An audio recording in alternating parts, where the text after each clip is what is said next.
मुख्यमंत्री एकनाथ शिंदे यांच्या वर्षा निवासस्थानी काल रात्री उशिरा महत्त्वपूर्ण बैठकीला राष्ट्रवादी अजित पवार गटाचे सुनील तटकरे, प्रफुल्ल पटेल उपस्थित। बैठकीत मराठा आरक्षणामुळे उद्भवलेली परिस्थिती आणि मनोज जरांगे यांच्या आंदोलनाविषयी झाली चर्चा।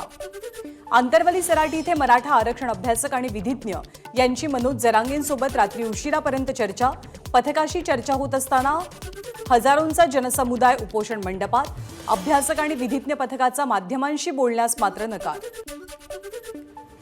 बीडमध्ये संचारबंदी सकाळी 6 वाजल्यापासून मागे, जमावबंदी मात्र कायम। आवश्यक असेल तरच घराबाहेर पडावं, जिल्हाधिकाऱ्यांचं आवाहन।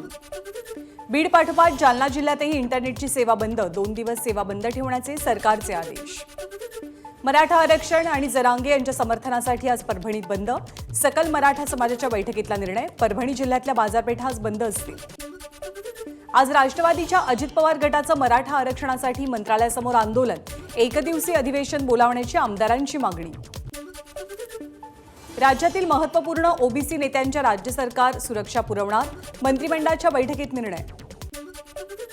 कोणत्याही अफवांना बळी पडू नका, अतिरिक्त पोलीस अधीक्षक शैलेश बलकवडेंचं नागरिकांना आवाहन। आंतरवाली सराटी इथे इंटरनेट सेवा बंद केल्यामुळे अफवा पसरल्या आणि गर्दी वाढलेली होती। कलम 307 अंतर्गत कितीही गुन्हे दाखल करा, काय होतं ते पाहतो, मनोज जरांगेंचा फडणवीसांना थेट इशारा। राज्यात 2 पैकी 1 उपमुख्यमंत्री मोठे कलाकार, रंगीबेरंगी लोकांना घेऊन भाजपची वाट लावली। उपमुख्यमंत्री आणि गृहमंत्री देवेंद्र फडणवीसांचं नाव न घेता मनोज जरांगेंची टीका। पहिल्या दिवसापासून शांतपणे आंदोलन करणारे जरांगे पाटील आता राजकीय भाषा बोलू लागले। नितेश राणेंचं वक्तव्य। वैद्यकीय तपासणी आणि आलेल्या डॉक्टरांना जरांगेंचा विरोध, मात्र जरांगे यांना रुग्णालयात दाखल करावं लागेल, डॉक्टरांची माहिती। रविकांत तुपकरांनी घेतली मनोज जरांगेंची भेट, जरांगेंना पाठिंबा देत आरक्षणाच्या लढ्यात आपण सहभागी असल्याची तुपकरांची घोषणा। तर सरकारला राज्यामध्ये मणिपूरसारखी परिस्थिती निर्माण करायची आहे का, तुपकरांचा सवाल। मराठा आरक्षणाच्या विषयासंदर्भात सह्याद्री अतिथीगृहावर आज सकाळी 10:30 वाजता सर्वपक्षीय बैठक। मराठा आरक्षणासंदर्भात तोडगा काढण्याचा सरकारचा प्रयत्न। मुंबई डबेवाला असोसिएशनचा मनोज जरांगेंना जाहीर पाठिंबा, शांततेच्या मार्गाने उपोषण करू, अध्यक्ष सुभाष तळेकरांची माहिती। मात्र पोलिसांनी उपोषणाला परवानगी नाकारली। नांदेडमध्ये महामार्ग, राज्यमार्ग आणि इतर मार्गांवरती उपोषण, मोर्चे आणि रॅली आयोजनावरती निर्बंध। नांदेडच्या जिल्हाधिकाऱ्यांचे प्रतिबंधात्मक आदेश। शांततेत मोर्चा काढणाऱ्या मराठा समाजाची प्रतिमा मलिन करू नका, मराठा आंदोलनाच्या माध्यमातून कुणी राजकीय पोळी भासतंय का, भाजपचे आमदार प्रवीण दरेकरांचा सवाल। सांगलीमध्ये आमदार विश्वजित कदम यांची मनोज जरांगे पाटील यांच्या समर्थनात घोषणाबाजी। मराठा क्रांती मोर्चाचे पदाधिकारी भेट घेण्यासाठी आलेले असताना आंदोलनाला समर्थन देत त्यांनी घोषणाबाजी केली। मराठा आंदोलनामुळे राजकीय नेत्यांची सुरक्षा वाढवली। वांद्रे इथल्या एमईटी इथे पोलिसांचा मोठा बंदोबस्त। कोल्हापूरच्या पेठ वडगावमध्ये मराठा समाजाकडून साखळी उपोषण। आमदार राजू आवळेंच्या गाडीची अडवणूक, तर कार्यकर्त्यांकडून त्यांच्या आमदारकीच्या राजीनाम्याची मागणी। मराठा समाजाला कायदेशीर आरक्षण मिळावं यासाठी मुख्यमंत्र्यांनी विशेष अधिवेशन बोलवावं असं निवेदन। आमदार दिलीप लांडेंसह विधानसभा सदस्यांच्या उपस्थितीत हे निवेदन सादर झालं। कायदा आणि सुव्यवस्था अबाधित राखण्यासाठी छत्रपती संभाजीनगरमध्ये दारूची सर्व दुकानं आज बंद, जिल्हाधिकाऱ्यांचे आदेश। मुंबईच्या चारकोप परिसरातल्या सह्याद्री नगरमध्ये भव्य कॅन्डल मार्च, मोठ्या संख्येनं महिलांचा सहभाग। लवकरात लवकर मराठा आरक्षण द्यावं, आंदोलनकर्त्यांची मागणी। मनोज जरांगे पाटील यांच्या समर्थनात पनवेलमध्ये कॅन्डल मार्च, मार्चमध्ये मोठ्या संख्येनं महिलांचा आणि विद्यार्थ्यांचा सहभाग। नांदेड जिल्ह्यामधल्या कामारी गावात मराठा समाजाचा कॅन्डल मार्च, मोठ्या संख्येनं नागरिक सहभागी। मराठा आरक्षणासाठीच्या उपोषणाला पाठिंबा देत अकोट तालुक्यामध्ये कॅन्डल मार्चचं आयोजन। मराठा आरक्षणासाठी गावकऱ्यांची घोषणाबाजी। मराठा समाजाच्या वतीनं सिंधुदुर्गात कॅन्डल मार्च, जरांगेंना दिला पाठिंबा आणि आत्महत्या केलेल्या तरुणींना श्रद्धांजली वाहण्यासाठी या कॅन्डल मार्चचं आयोजन केलं गेलं होतं। बारामतीच्या इंदापूरमध्ये कॅन्डल मार्चचं आयोजन, शेकडोंच्या संख्येनं अनेकांचा सहभाग। लातूरमध्ये हजारो तरुणींचं कॅन्डल मार्च, ड्रोन कॅमेराच्या माध्यमातून टिपलं कॅन्डल मोर्चाचं दृश्य। पुण्यामध्ये मराठा समाजाकडून शिवणे ते बहुलीपर्यंत भव्य मशाल मोर्चामध्ये आबालवृद्धांचा सहभाग।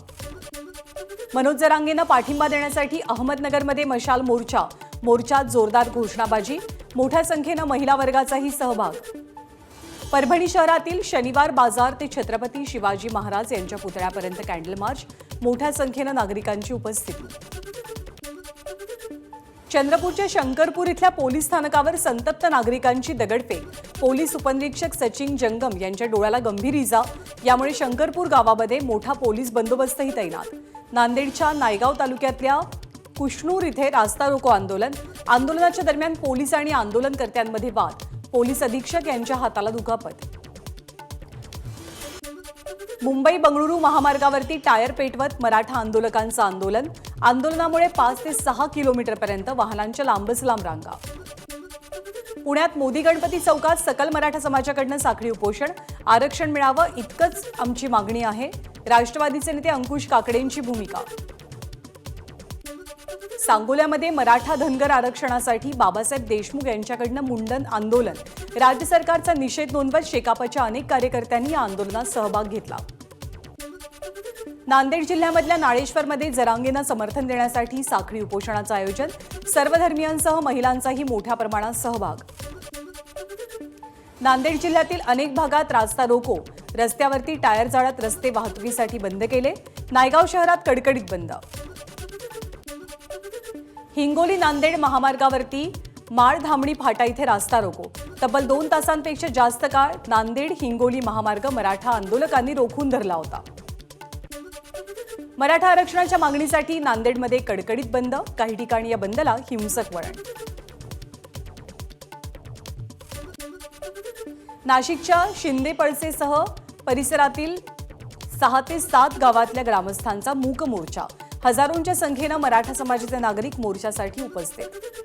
इंदापुरातील सराटी गावात मराठा आंदोलकांचं नीरा नदीमध्ये जलसमाधी आंदोलन, मराठा बांधवांकडनं घोषणाबाजी.